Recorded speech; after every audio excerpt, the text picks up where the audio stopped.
the sun is shining bright. I can feel the winds healing me.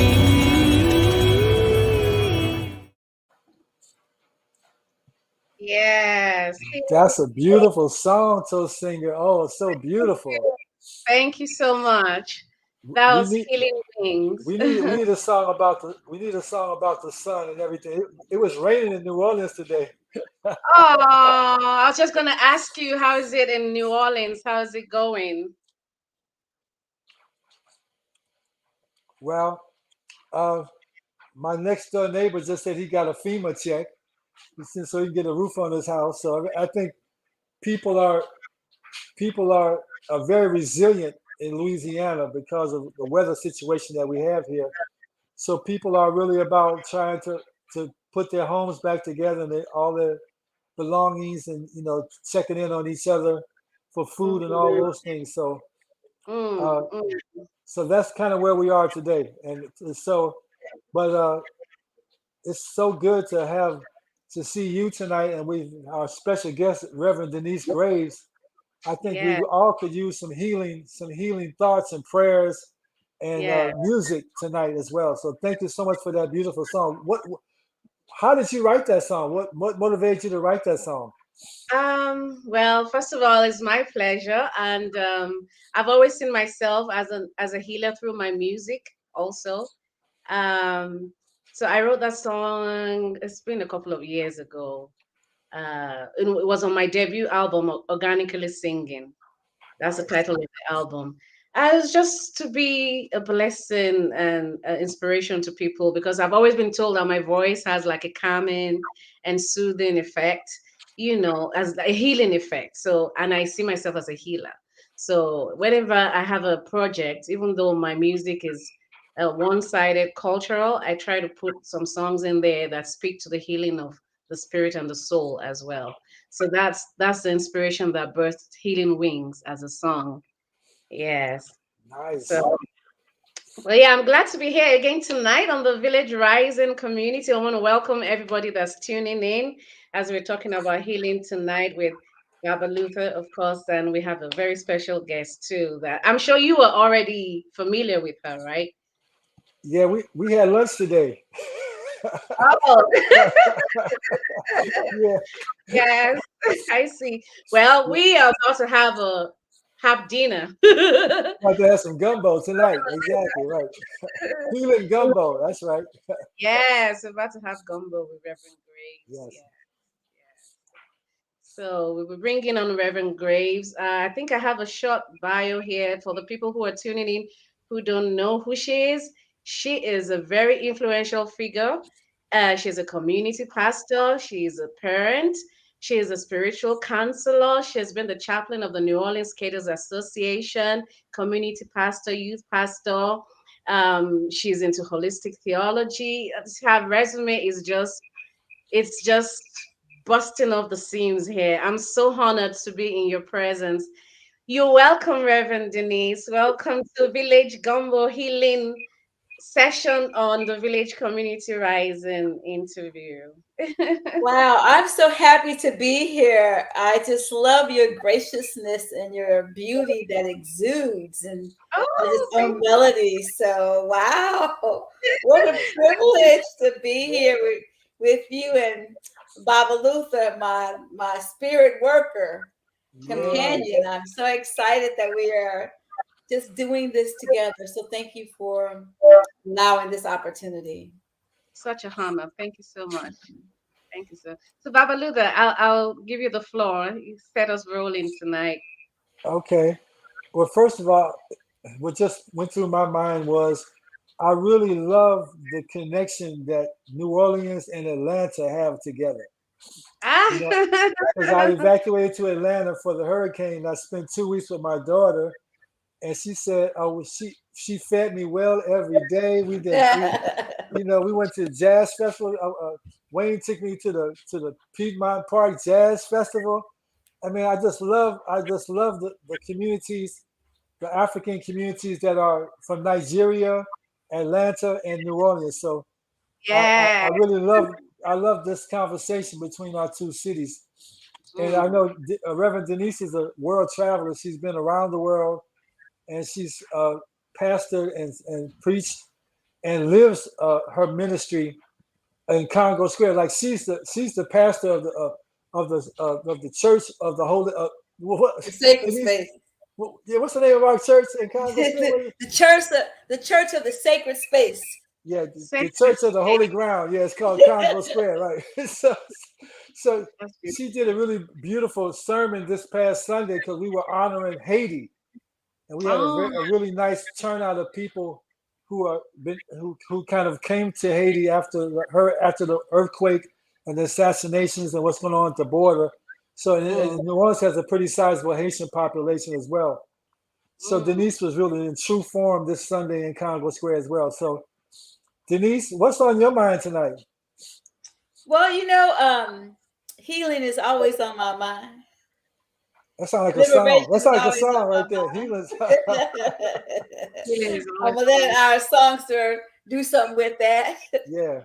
But it's Yes. always on my mind, and actually, it's always in our breath. And I kind of want to talk about breathing and trauma management and how we can live in that most fully. Mm. I do have gratitude for the city of Atlanta and all the great people that are there, and my skate family in Atlanta, Miss Joyce and the Labor Day Skate Jam crew, Mm. and salute to just a host of folks who I love that are there. And Mm. of course, my folks in New Orleans, my kin folk. It's a pleasure. Thank you. Mm. But I want to just ask us how we think about breath. Mm. It's something that we take for granted, but we know we can't live without it. And the idea is to think about breath as a way of breathing through trauma, breathing through joy, Mm. breathing through wholeness. Often we can think about breathing in these ways. As you breathe, you are the researcher. I can Mm. tell you a lot of things, but you only know it when you do it. So you are the researcher. And then Yeah. as you do your research, then you find that you're the scientist because you draw conclusions from what you've experienced. Mm. And once you see yourself as a scientist who has drawn conclusions, then you create a prescription that you can utilize as the healer. And that all comes from the breath. Mm. We can err on the side of love, and how we can do that is through our breathing. I can't stitch up every broken thing. I can't feel every place that has a hole, but I can breathe with you. I can open up the possibilities of revelation with you. And so that's why we take a deep breath. So we Mm. breathe in through our nose with the idea of taking in the elixir of life, coming down past our throats, past our chest to our abdomen. Mm. And then we hold it there like it's a balloon. And when we blow out, we breathe out through our mouth, knowing that we're letting go of negative toxins and all the things that are no longer appropriate for our now. We breathe in this time knowing that we're breathing in life, we're breathing in nourishment, we're breathing in wholeness, we're breathing in the most and highest good. And we let that just travel through our bodies. And if we have occasion where there's a pain or discomfort, we send the breath there. We just hold it and let it just, hang around. When you breathe out, just acknowledge that you're creating space for the best, that you're letting go of the chaos, you're letting go of the fear, you're letting go of the anger. And so, as the researcher, each time you do the breath in and down and through and out, you're creating data for your body. Yeah. As you create the data for your body, then you can make some conclusions about what happens when you take time just to do 3 deep breaths. And one of the conclusions you can reach is that you become calmer. The pace at which you speak is more mellow. Your tone becomes sweeter. Your brain slows down. Your focus improves. Your body relaxes. Whatever had a hold on you, it loosens its grip. And then you're able to share your data as a scientist and then decide when you need to breathe more often. So if I had a prescription, I would say every hour, take those 3 deep breaths with intentionality.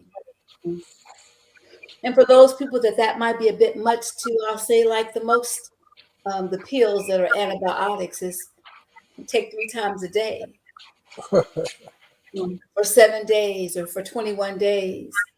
And you will notice how materially different your life becomes. It doesn't mean that the storms are not going to be present or the hurricanes are not going to happen. It doesn't mean that the pandemics are not present or the epidemics are not threatening.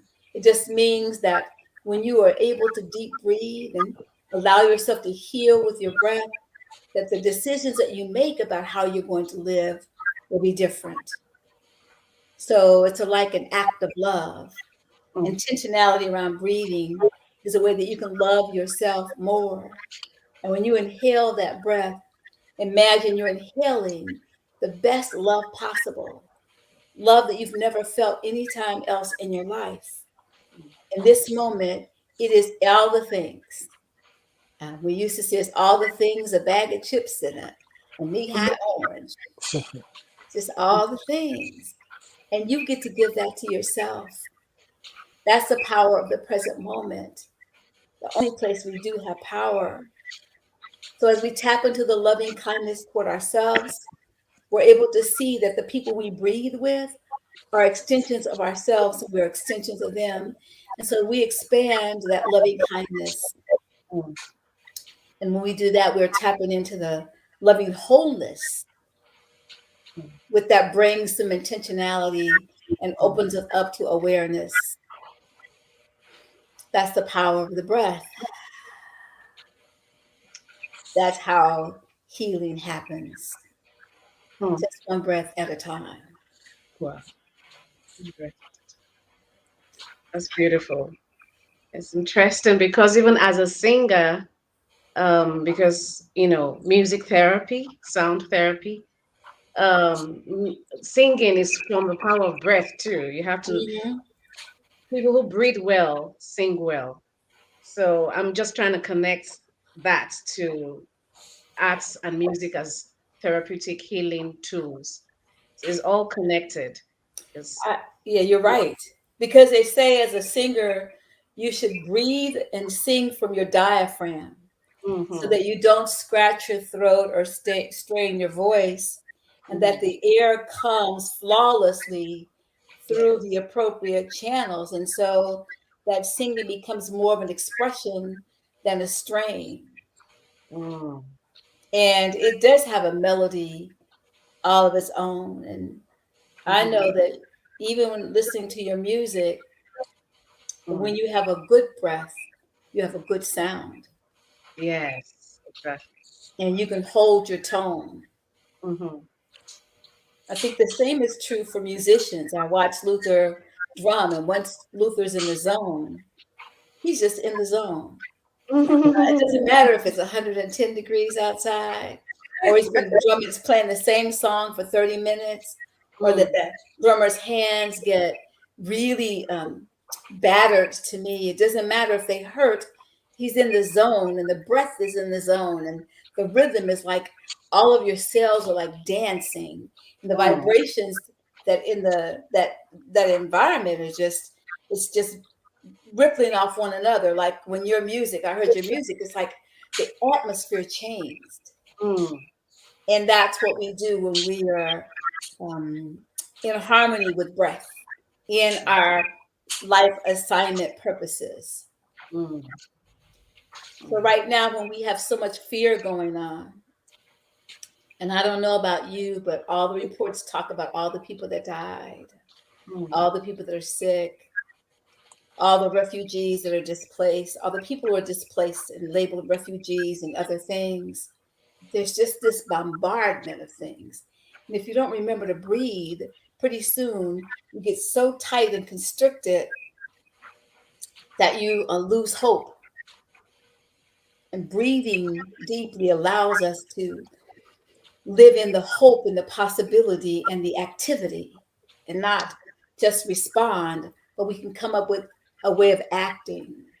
So for those of us who are grieving folks who have passed on, for those of us who are in the midst of recovering from chronic illnesses and complications from the dominant COVID-19 virus, for those of us who are dealing with how to live after a disaster, the fire out west, the earthquakes out west, the floods, the tornadoes, the sinkholes, just all the things. We have an opportunity to collect ourselves and take that breath. And some people say it's simplistic, and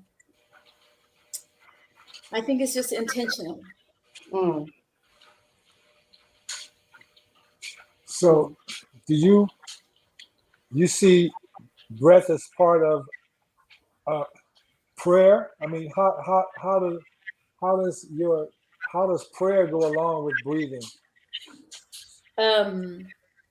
I think that breath work is the prayer. Okay. Dear God, let me have this one breath, our creative energy. It's a form of praying because you're ministering to your body. It's like meditation.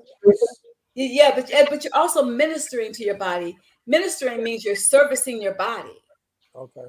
So prayer is a form of ministering to your body, to your life, to your atmosphere. And that sometimes when we are praying, there are just no words. There are some things that happen that are so horrific that there are no words. And so all we got to do is try to remember to breathe, right? Whole families dying due to this pandemic. Whole families dying in a crash. There's just sometimes there are just no words but a breath or a sound. Like, oh, I remember when our friend made her transition and Luther called and told me there are no words. I had no words. So I had to have a breath. And sometimes it's just one word, help. Or, oh my God. We all have moments like that, right? Yes. Yes. Meditation, people talk about it as if it's something that gurus do or longtime meditators do. But every meditator starts with a breath. And it could be an idea of being still. And I would just say this. Black folks I know have always meditated. Here's how I know. Because your mama said, go somewhere and sit down and don't get up until I tell you to. We have always meditated. It's just different ways from the grandmother rocking back and forth in that chair, or from somebody getting a piece of music and then they sway with that music, or a hum, or a refrain that's sung over and over again. Y'all know the ones I'm talking about. Yeah. So they're always been there. It's just how do we maximize the significance of it now? So we pray as an act of meditation. We meditate, starting off always with your breath. We breathe meditatively, and that's largely just with discipline and practice. But there are moments when they are all fused. There are moments when it looks like they're distinct. Drumming is a meditation. Singing is a meditation. Dancing is a meditation. Walking with intentionality. You can wash dishes meditatively. Hmm. Y'all know when we got something on our mind, some of us will Yeah. just go clean, right? In the Until that, shower. yeah, till that thing works out, right? Bathing can happen as a meditative experience. So as you can see, I can talk about this forever.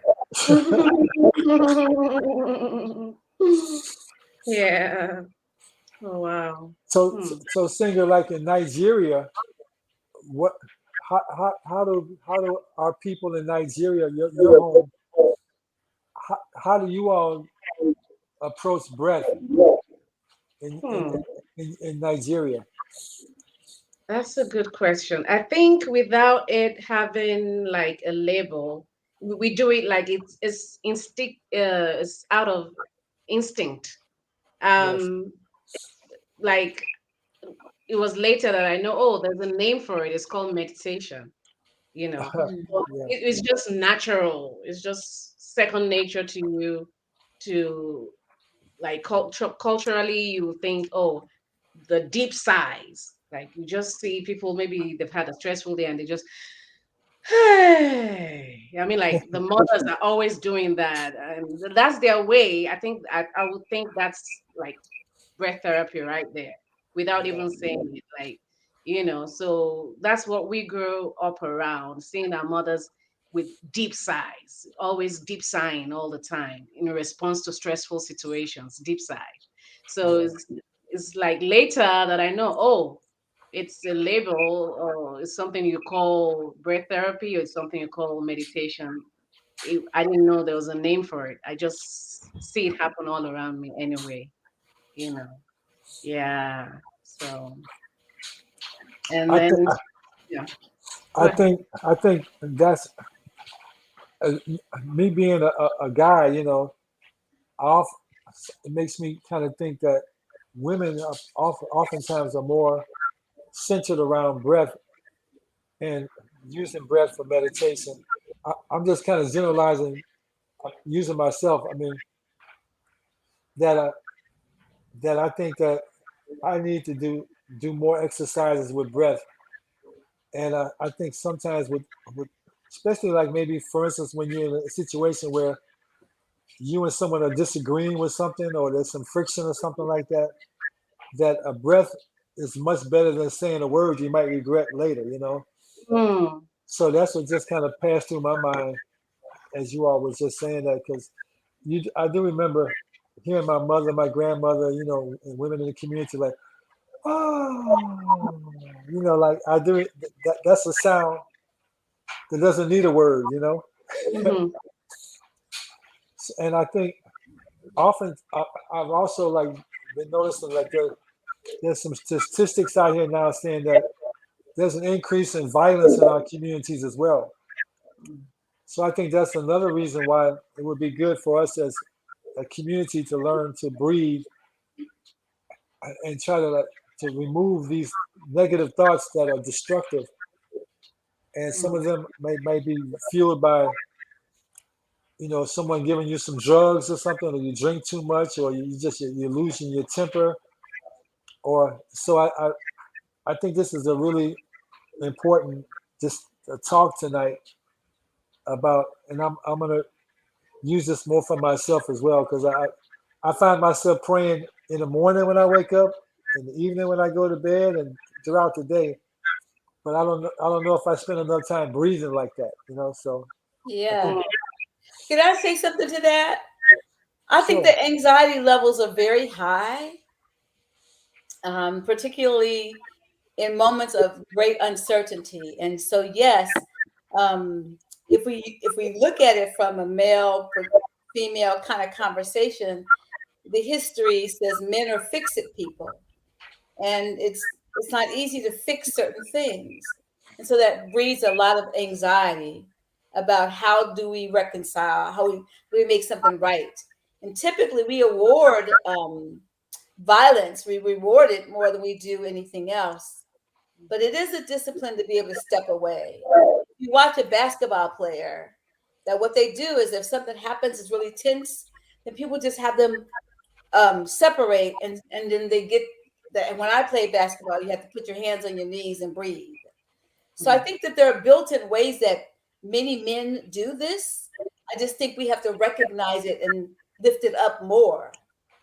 Because I watch you, Luther, when you're getting ready for a switch music. What I see you do is you'll look up, you look around, and you'll take a deep breath. You have a rhythm of breathing that I think that you're not always aware of. And I think there's probably more people like that. In our Wednesday meditations, we have people that are from eclectic spiritual paths. And when they come together, like we said to Singer, that my folks from Nigeria and Haiti and other places, there's a knowing about breath. It just happens differently in the rhythm of the culture, but it doesn't mean it doesn't happen. Mhm. And so Mhm. sitting under that tree, Yeah. waiting, yeah, go ahead. I was just gonna say that, to further accentuate the experience when you're around nature, because of course we know the whole science about photosynthesis, like the greenery exudes the oxygen that Hmm. you need. So when you're around nature, when you're around trees, plants, and you breathe in that clean air, it's like premium breathing experience. Yeah, that's Right. So, And then right. lessons from the water, right? When you yes, look and at water too. the rivers and the ripples in the water and the ocean and the ebb and flow of things. And we do it much more than we realize. Mm, And as Baba Luther said, and we can also do more. mm, mm, mm. Yep. And it's no respect of religion, it's no respect of culture. Everyone does it because it's just human, you know. For the last 5, 7 years, we've been breathing with this group called Points of Convergence. There's a goddess devotee, a Catholic religious worker, an Ifa Babalawo, a Pentecostal Baptist something Mm, something, mm, a Zen Zazen monk, an eclectic me, a non-religious person. I mean, there are all these different configurations of individuals who come together for the sake of being silent together for 20 mm. minutes. And after that, we talk about what came out of that experience. So I think everybody's looking for company in silence and safety. And Mm, that's the other thing I guess we could think about is when we breathe together, we provide company mm, and that we don't convolute the experience with words. mm. Wow, that's deep. That's spiritual. How And I often? mean, yeah. How often do you all get together to do that, Denise? Every Wednesday at 12:15 and on Sundays at 7 p.m. This particular group. Now, whenever someone asks, we'll schedule something. Um, I feel like the New Testament when somebody asked Paul and Silas for some money outside the temple, and they said, "Silver and gold have I none. What Which I does have. I have I give to you, so I can Mm. share breathing." Huh? That's awesome. That's awesome. I mean, it's biblical to that God created life with the power of breath, right? He breathed into Adam. Yeah, and So, most cosmology stories are around breath and water. Of the mm, 16 crucified Savior stories, they're around breath, some form of natural resource. Water is probably the most dominant. hmm. That's true. That's true. Hmm. Wow. That's deep. But I guess the question I have for you is that when you're creating music, this is to both of you all, when you're creating music, how do you get to that place of tapping into what they call the blue light or that place of inspiration? How do you get there? Hmm. For me, um, I like how blue light. Did you call it blue light? Yeah. I've never heard that expression before. I think it's a time based for me when I start to write or when I hear a melody or when lyrics come to me either through a dream or vibing with a fellow deep spiritual musician and we make something out of it. The deeper I go into it, what you said about repetition, the more time I spend repeating or maybe even doing physical things like closing my eyes and I start to feel outwardly, and then that's when I know I've hit something that's beyond the superficial. So, so yeah. So I just it's a time based thing. I keep doing, keep doing, keep doing, keep repeating that line, keep repeating that melody, and thank God for smartphones. I can record and then go back to it later. So I don't know if that kind of answered. Well, it It does. does, because what you're saying, what I hear you saying is that you tap into something. The word is ethereal, something outside of yourself that converges with your present expression, and Mm-hmm. it's unexplainable, but the presence is there. And the more Mm-hmm. you repeat a phrase, the more deeply and it has its impact. Yes. Makes me think about chanting and mantras. Yes. The Yes. more you say certain things, the more they have their own vibration. Absolutely. Um, and that has an impact, not just inside you, outside you, through you, but like the butterfly, it has this ripple effect that goes further than what you can ever see. Mm-hmm. So yes, that is it. I think with myself, when I approach, it's kind of like songwriting, either from a rhythm or something, or by a thought. Just it might be thinking of something, and then kind of as a theme to go. And so those are the two ways that I've approached. But I mean, not too long ago, like I think that like what you said, when I guess when I start to try to compose lyrics or a song or something, I'm trying to go into my soul and my mind, go internally. And one night I was dreaming and I had a rhythm. A rhythm came to me, and I woke up and I like, but the thing that I didn't do that night, I should have my phone is right next to the. I should have picked up that phone and hummed that rhythm into the phone, because when I woke up in the morning, it wasn't there anymore. You know what I'm Mm, saying? So I think sometimes for me, like I have to catch a song when it comes to me. I have to really respond to it right away, because sometimes it's like fleeting. Yeah. And I think that's why they say we should take several deep breaths before we go to sleep.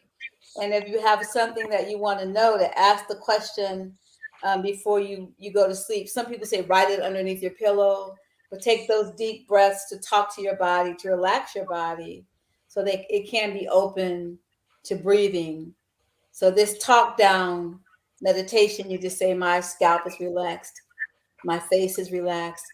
You just talk to your body, and eventually your body just calms down and is prepared for sleep and for whatever is supposed to be revealed to you in your dreams. yeah, even just you talking about it, I'm just doing deep breaths. I Watching you know. talk about it, I'm taking deep breaths. Yeah. Yeah, it's amazing how the word is so important, and so that's why we work to be more mindful about what we allow to come out of our mouth, because it has a vibration to it. I Mm, was going to lift up two mantras and just invite people to try it. The mm, first one is I love myself. I wonder what would happen if we said 7 times, 21 times, 100 times, I love myself. What that would do for your life, what that would do for your body, what would that do for your health. And it's just a simple phrase. mm, Sometimes it makes you cry because you ask yourself, am I doing things that show love for myself? And So you have to take a look at that. Mm. Sometimes you'll have arguments when you start saying it. Well, that's not very loving. That's not very loving. But the key is the more you talk to yourself, you put a vibration in your own spirit, not somewhere else, but in your own spirit. I love myself. Let's do it together 3 times. I love myself. I I love love I love myself. myself. myself. I I love love myself. myself. Let's do it again. I love I love myself. myself. I love I love myself. myself. I love myself. Again, I love myself. I love I love myself. myself. Well, And every time you say it, do you get a different feeling? mm, yes. Yes. Sometimes it's a sweeter feeling, isn't it? Mm. Mm-hmm. We keep looking for love outside of ourselves, but what if it's really inside of us first? Mm. Nice. I like that. I like that. Yeah, we're Yeah. always looking for love externally. You're right about that. But the best love is inside. So you don't become a slave to the conditional love conditions that people put Mm. out there. I'll love you if you're smaller, if you're richer. That's just a way too much. But what if you just love yourself first? Right. I'm not saying it's all perfect, but I love myself. I love my nose. I love my lips. I love my cheeks. I love my liver. I love my gallbladder. I love my knees. I love my skin. I love my Mm. hands. I love my lips. You Mm. start loving you. And Yes. then what you bring to you is materially different because you're not expecting people to love something that you don't love. We keep Mm. trying to find people to love us when we won't love ourselves. We Wow. complain that they won't give us what we need. Well, shoot, let's try giving it to ourselves first. Mm. That's powerful. That's That's powerful. that's meditation. It is. Mm. You know, when I've been with somebody more like for Indian meditation, where you sit and you cross your legs and you put your hands like this, and The mudras. I find myself over time. I think I just go to sleep. So I don't know whether that was a meditation or I just took a nap. So I like what you're saying because it's more intentional. I don't really have to like feel like I don't really know that system that well. Well, and Mm. they say you should keep your eyes open just a little bit so that you don't go to sleep, unless you're trying to go to sleep meditating to go to sleep. So in some practices, that's why they have you focus on a candle, focus on a glass of water, focus on a body of water or a leaf or something like that so that you can stay awake. And these are mudras when you hold your hands particular ways. They're targeting different parts of your body to keep you connected, mind and body. And there's just all these healing benefits of just doing particular mudras as you deep breathe for a period of time. It's a wonderful study. But the Mm. breath is your one of the best ways that you learn more about your healing capacity. I Mm. just want to say one other thing, if I may, about self-talk and mantras. So when I was in Bali at a spiritual retreat, discerning where I was going to live out my ministry call, they had us do this phrase, and at first I thought it was a little hokey, and I didn't want to do it, and the argument. And the phrase says, "I am remembering who I am." And it was just a little chant. I am remembering who I am. And the more they said it, and they say, I'm remembering who I am, I'm love. I'm remembering who I am, I am peace. I'm remembering who I am justice. And I thought to myself, the more we sing that chant, the more I tapped into something fuller and deeper that I had just been separated from. Mm. So there again, that's something about the vibration directed toward yourself that also reveals, not just comforts and feels in, but it also reveals the deeper essence of you. Mm. Mm. That's good. I think we have about just a couple of minutes left. Wow, this has been, I am so honored and blessed by every word that came out of your mouth tonight, Reverend Denise. Me Um, too. yes. So for those who are listening, you have any last words you just want to share, especially for the people that are going through, challenges right now, the people of New Orleans, people So coming. I would like for you to know that you're loved totally and unconditionally as you are. Even if you can't see it, that there's somebody loving you that way, and that they're holding space for you in this moment, and that we're breathing with you. Though we can't always solve the problem, we want you to know that you have company on the journey. And then I invite you, to the degree that's possible, to try to take just 3 deep breaths, Mm, just in and out, in and out, in and out, in again, and out. Beautiful. Try to take these things before you speak to someone, after a meeting, before you handle a difficult moment. I think that your actions coming after that will be more whole and more impactful and less traumatic to each and every one of you and us. So I would just invite you to breathe. thank you so much. If people want to connect with you, where can they find you? Are you on social media? I'm on social media as Denise Graves on Facebook. I'm on Instagram. I just don't know how I'm on there. So it's Denise Graves, some number afterwards. But try Denise Graves New Orleans. You can find me on my website, Peace Ministry, the number 2, the word day.com, peaceministrytoday.com. And I have an email that says peaceministry77@gmail.com. Peaceministry77@gmail.com. And if you just want people just to breathe and pray with and for you, we are certainly available to do that. Mm, thank you so much. Baba Luther, any words before we leave? Thank you so much, Denise. I mean,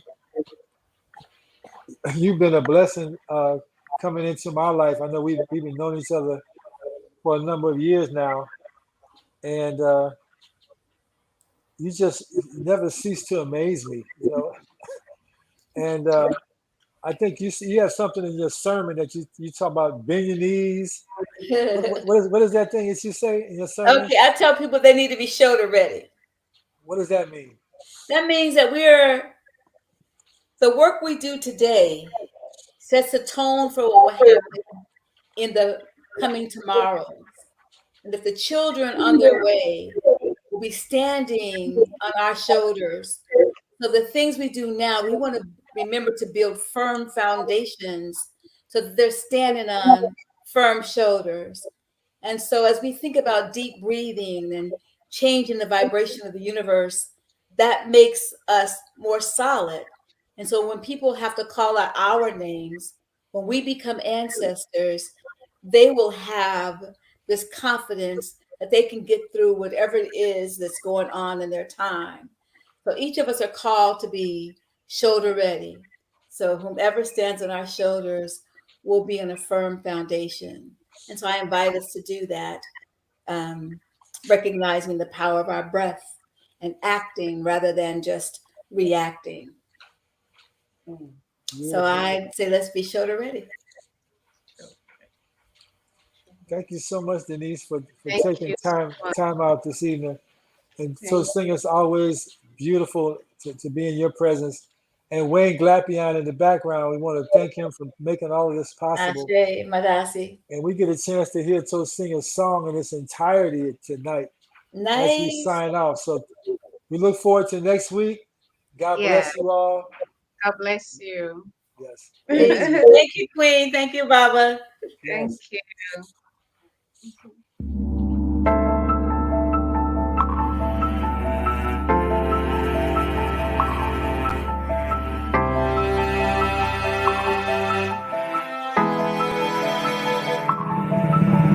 Gaze into the skies, what do I see?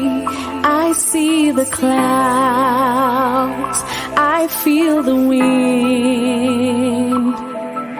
The rain is falling down on me. It's no more gloom, the night is gone. Oh, I can see the light. It's a bright new day. I can find my way. Oh, the sun is shining bright. I can feel the winds,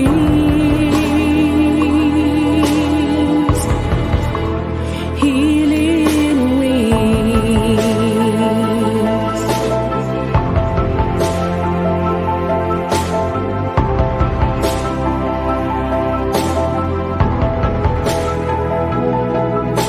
The rumbling of the trees and the singing birds, they testify